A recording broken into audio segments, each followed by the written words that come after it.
আম্মা সবসময় আসলে সামনে আসে না, বাট পিছন থেকে অনেক সাপোর্টিভ এবং প্রত্যেকটা সময় সাপোর্ট করেন।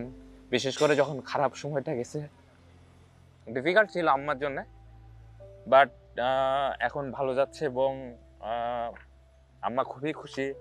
এখনো চেষ্টা করে যে আহ, কিভাবে আমি আরো ভালো জায়গায় যেতে পারি, কিভাবে আরো টিমের হয়ে ভালো কিছু করতে পারি, দেশের হয়ে ভালো কিছু করতে পারি। সো আমার অবদানটা অনেক বেশি, আসলে এটা মুখে প্রকাশ করা আমার জন্য ডিফিকাল্ট, বাট কখনো প্রকাশ করা হয়নি। এটা আসলে আমি প্রকাশ করতেও পারবো না, এটা আমার জন্য অনেক বড় পাওয়া। আমার আম্মাই ভাবে, আমার মনে হয় প্রত্যেকটা মাই এভাবে সাপোর্ট করে প্রত্যেকটা ক্রিকেটারকে।